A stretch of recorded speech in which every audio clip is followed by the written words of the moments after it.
അന്യ സംസ്ഥാനത്തിൽ ജീവിക്കുന്ന ഒരുപാട് പേർക്ക് ഗുരുവായൂരിൽ വെച്ച് കല്യാണം നടത്തണം എന്നുള്ളത് ഒരു വലിയൊരു സ്വപ്നമാണ്. ഒരു മാസം മുമ്പ് നമ്മുടെ ചാനലിൽ എങ്ങനെ നമുക്കൊരു കല്യാണം രജിസ്റ്റർ ചെയ്യാം എന്നുള്ളതിനെ പറ്റിയിട്ട് ഒരു വീഡിയോ നമ്മൾ ചെയ്തിട്ടുണ്ടായിരുന്നു. അപ്പൊ അതിന്റെ അടിയിൽ ഒരു കമന്റ് വന്നു. ആന്ധ്രയിൽ നിന്ന് നമ്മുടെ ഒരു ഫാമിലി മെമ്പർ നമുക്കൊരു കമന്റ് ഇട്ടായിരുന്നു. എങ്ങനെയാണ് നമുക്ക് ഈ തമിഴ്നാട്ടിലുള്ളവർക്കും ആന്ധ്രയിലുള്ളവർക്കും ഒക്കെ ഗുരുവായൂരിൽ വെച്ച് എങ്ങനെ ഒരു കല്യാണം നടത്താം എന്നുള്ളതിനെ പറ്റിയിട്ട് ഒരു ക്വസ്റ്റ്യൻ ചോദിച്ചുകൊണ്ട് നമുക്കൊരു കമന്റ് ഇട്ടായിരുന്നു. അപ്പൊ അത്തരത്തിൽ ആ ഒരു കമന്റിന്റെ ബേസിലാണ് നമ്മൾ ഇന്ന് ഇങ്ങനെ ഒരു വീഡിയോ ചെയ്യുന്നത്.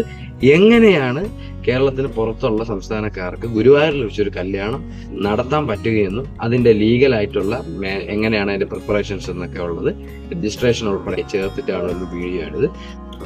വീഡിയോ ഉള്ളത് നിലവില് ഗുരുവായൂർ അമ്പലത്തില് നോൺ ഹിന്ദുസ് ആയിട്ടുള്ളവർക്ക് വിവാഹം നടത്താൻ സാധിക്കുന്നതല്ല. കോവിഡിന് മുമ്പ് ഗുരുവായൂർ അമ്പലത്തിൽ മിശ്ര വിവാഹങ്ങൾ നടത്തിയിരുന്നു. പക്ഷെ അത് മണ്ഡപത്തിൽ വെച്ചല്ല, മണ്ഡപത്തിന് താഴെ വെച്ചിട്ടായിരുന്നു കല്യാണം നടത്തിക്കൊണ്ടിരുന്നത്.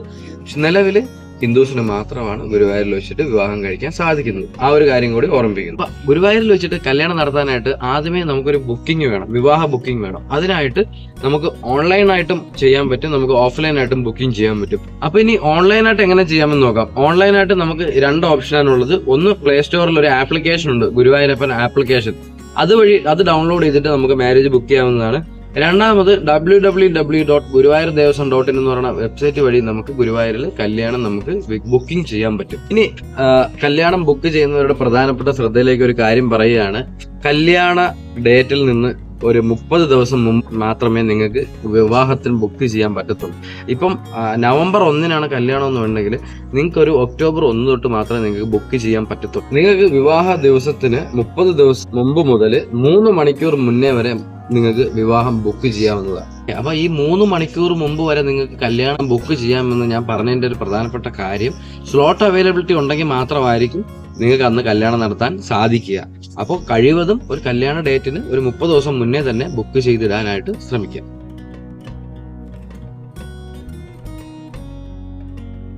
അപ്പോൾ അങ്ങനെ ഓൺലൈൻ വഴി നിങ്ങൾ ബുക്ക് ചെയ്തതിന് ശേഷം നിങ്ങൾക്ക് ലാസ്റ്റ് ഒരു ഫോം കിട്ടുന്നതായിരിക്കും. ആ ഒരു ഫോം കയ്യിൽ വെച്ചേക്കാം.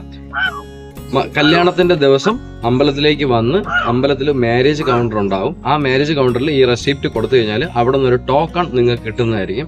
ആ ടോക്കൺ കിട്ടുന്നതിന്റെ കൂടെ തന്നെ ദേവസ്വത്തിന്റെ ഒരു സ്റ്റാഫ് നിങ്ങളുടെ കല്യാണത്തിന്റെ കാര്യങ്ങളിൽ അസിസ്റ്റ് ചെയ്യാനായിട്ട് ഒരു സ്റ്റാഫും കൂടെ അക്കമ്പനി ചെയ്യുന്നതായിരിക്കും.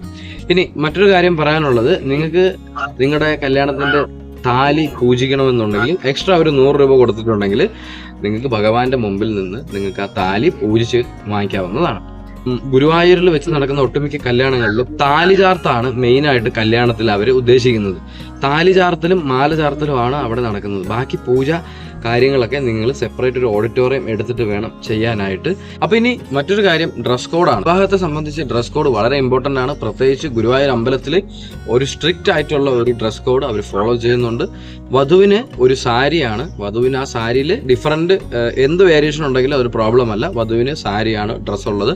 ഇതിനെ സംബന്ധിച്ചിടത്തോളം ഒരു മുണ്ടും മേൽമുണ്ടും മാത്രമേ അവിടെ പെർമിറ്റബിൾ ഉള്ളൂ. ഷർട്ടോ ചെരുപ്പോ ഒന്നും വധുവിനും വരനും ഇടാനായിട്ട് പറ്റത്തില്ല. ഓക്കെ, ഇനി പ്രധാനപ്പെട്ട കാര്യം, ഗുരുവായൂർ നടക്കുന്ന കല്യാണത്തിന് എത്ര പേർക്ക് പങ്കെടുക്കാം എന്നുള്ളതാണ്. ഗുരുവായൂരിലെ കല്യാണങ്ങൾക്ക് വരനും വധുവും അടക്കം 8 പേർക്ക് മാത്രമാണ് പങ്കെടുക്കാൻ സാധിക്കുക.